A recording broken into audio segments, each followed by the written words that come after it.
Bharatiya Janata party के बीच में क्या शब्द है? जनता। आज भारतीय जनता पार्टी में जनता नहीं है और जनता दुखी है कि भारतीय जनता पार्टी की वैचारिक गंगोत्री कहाँ है। तो वो है राष्ट्रीय स्वयंसेवक संघ। राष्ट्रीय स्वयंसेवक संघ वो नर्सरी है जो बीजेपी में नेताओं को वैचारिक रूप से तैयार करता है और वही नेता जाके उसकी विचारधारा को आगे लागू करते हैं। आज जो विपक्षी एकता का मुहिम है उसके केंद्र में जनता है। वही जनता जो भारतीय जनता पार्टी के बीच से निकल गई है। आज जनता के मुद्दों को, उनके मौलिक जरूरतों को कौन उठा रहा है?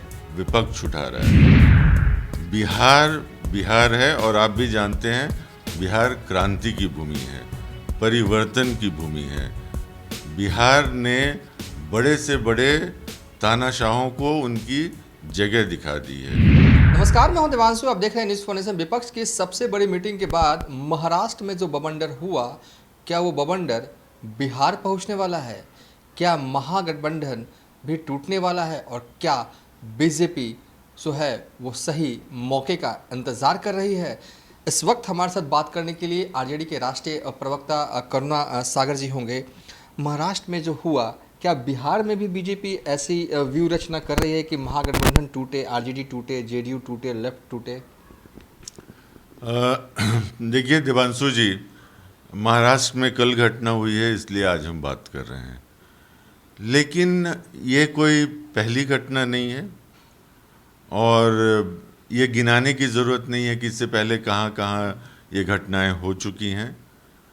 तो हम लोग जब पुलिस में थे तो पहले बार कहीं कोई घटना होती थी तो उसको हम लोग एक्सीडेंट मानते थे और दूसरी बार घटना होती थी तो उसको कोइंसिडेंस मानते थे, संयोग हो सकता है। लेकिन अगर तीसरी बार वही घटना होती थी तो लगता था कोई कॉन्स्पिरेसी है, कहीं कुछ हो रहा है और हमारे कान खड़े हो जाते थे।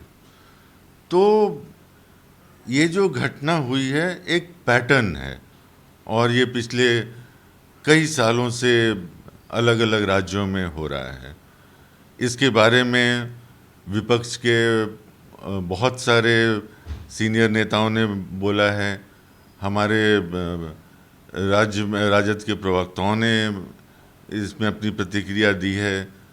हमारे जो मुख्य राष्ट्रीय प्रवक्ता मनोज झा जी हैं, जो राज्यसभा के सांसद भी हैं, उन्होंने बहुत मजबूती से अपनी बात रखी है। मैं इससे कुछ इतर बात करना चाहता हूँ कि ये जो पैटर्न है उसका असर क्या हो रहा है विभिन्न लोगों पर। तो देखिए, भारतीय जनता पार्टी के बीच में क्या शब्द है? जनता। आज भारतीय जनता पार्टी में जनता नहीं है और जनता दुखी है। हमारे देश में जनतंत्र में जनता को 5 साल में एक बार अपने वोट के अधिकार का मौका मिलता है और जनता जनादेश देती है, किसी को सत्ता में लाती है, किसी को विपक्ष में बिठाती है। लेकिन ये हम लोग लगातार देख रहे हैं, राज्य बर राज्य देख रहे हैं कि जो जनादेश है, जनता जिसको विपक्ष में बिठाती है वो सत्ता में आ जाता है, जो सत्ता में बिठाती है वो विपक्ष में आ जाता है। तो भारतीय जनता पार्टी के बीच से ये जनता हट गई है। आज जनता भारतीय जनता पार्टी के विचारधारा में कहीं है ही नहीं और एक लाइन में कहूँ तो सवाल से जुदा जुदा हैं जवाब। तो जनता के मुद्दों से भारतीय जनता पार्टी दूर हट गई है, जनता के मौलिक मुद्दों से दूर हट गई है और जनता इसलिए दुखी है। फिर हम जनता की बात अपने लास्ट में एक बार दोबारा करेंगे और इससे किस पर असर पड़ रहा है। तो आपको जान के आश्चर्य होगा कि भारतीय जनता पार्टी की वैचारिक गंगोत्री कहाँ है। तो वो है राष्ट्रीय स्वयंसेवक संघ। राष्ट्रीय स्वयंसेवक संघ वो नर्सरी है जो बीजेपी में नेताओं को वैचारिक रूप से तैयार करता है और वही नेता जाके उसकी विचारधारा को आगे लागू करते हैं। लेकिन आज जो जिस तरह से बीजेपी सत्ता प्राप्त करने के लिए बहुत सारे अवांछित लोगों को पार्टी में जोड़ रही है, केंद्र की सत्ता देख लीजिए, राज्यों में देख लीजिए, आपको उदाहरण देने की भी ज़रूरत नहीं है, ऐसे बहुत बड़े बड़े चेहरे मिल जाएंगे जिनका आरएसएस से कोई लेना देना नहीं है। तो आज आरएसएस भी परेशान है कि ऐसे लोग आके हमारी विचारधारा के बारे में क्या सोचेंगे, क्या करेंगे। और बहुत इंटरेस्टिंगली आज जो भारतीय जनता पार्टी का एक आम कार्यकर्ता है वो हताश है, निराश है, दुखी है। हम जब जहानाबाद और अरवल जाते हैं तो कई बार कार्यकर्ताओं से मुलाकात होती है और अब लोग अपने दिल की बात कहते हैं। देखिए, कोई कार्यकर्ता वर्षों पार्टी के लिए काम करता है ये सोच के कि जब सत्ता का समय आएगा तो उसको सत्ता की भागीदारी मिलेगी। लेकिन आज क्या हो रहा है, जब सत्ता का समय आता है तो वो देखता है कि बहुत सारे अनजान चेहरे हैं जो वहाँ क्लेम करके पहले से बैठे हैं और उसका जो सपना था वो टूट रहा है। तो आज स्वदेशी कार्यकर्ता और आयातित नेता, इसके बीच में बीजेपी में एक अंतर्विरोध है, एक अंतःकलह है और ये बहुत मुखर हो रहे हैं कार्यकर्ता इस बात को लेकर। अब हम आते हैं विपक्षी एकता, जिसकी बात आपने शुरू की थी।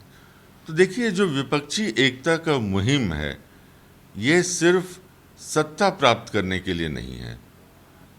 आज जो विपक्षी एकता का मुहिम है उसके केंद्र में जनता है, वही जनता जो भारतीय जनता पार्टी के बीच से निकल गई है।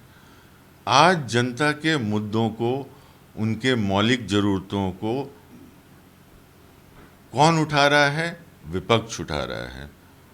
और विपक्ष के साथ आज जनता इसलिए खड़ी है क्योंकि उनको लग रहा है कि 2024 के बाद जो उनका एक सुनहरा भविष्य होगा, उस भविष्य का जो वाहन है वो है विपक्षी एकता। तो भारतीय जनता पार्टी जो पार्टी विथ अ डिफरेंस कहती थी वो आज डिफरेंट पार्टी हो गई है और जनता के पूरे सपनों को सच्चा करने का दारोमदार गैर भाजपाई पार्टियों के पास है। लेकिन विपक्ष की जो एकता है वो आगे बढ़ती है। उससे पहले शरद यादव की पार्टी, शरद पवार की जो पार्टी है वो टूट गई। तो बिहार में आप लोग को डर नहीं लगता कि बीजेपी कहीं ऐसा न यहाँ भी कुछ कर दे? देखिए, जैसा हमने कहा कि ये लोग सब जगह कोशिश करते रहे, लेकिन बिहार है और आप भी जानते हैं बिहार क्रांति की भूमि है, परिवर्तन की भूमि है। बिहार ने बड़े से बड़े तानाशाहों को उनकी जगह दिखा दी है। यहाँ पर स्वामी सहजानंद सरस्वती, वीर कुंवर सिंह, महात्मा गांधी का प्रादुर्भाव यहाँ से हुआ, जयप्रकाश नारायण की संपूर्ण क्रांति यहाँ से हुई। 1977 में क्या आपने हुआ वो आपने देखा। तो आज का जो माहौल है वो उसमें मुझे 1977 की बहुत सारी सिमिलैरिटी दिख रही है और 2024 में जनता उसी तरह से गैर भाजपाई पार्टियों के साथ खड़ी रहेगी जैसे वो 77 में खड़ी हुई थी। क्योंकि जब भी कोई अति करता है, जब भी कोई जनता के हितों के साथ खिलवाड़ करता है, जब भी कोई जनतंत्र की जो हमारी प्रणाली है, प्रक्रिया है, हमारा संविधान है, उसके साथ खिलवाड़ करता है, तो हमारी जनता, बिहार की जनता सबसे पहले आके इसका प्रतिकार करती है।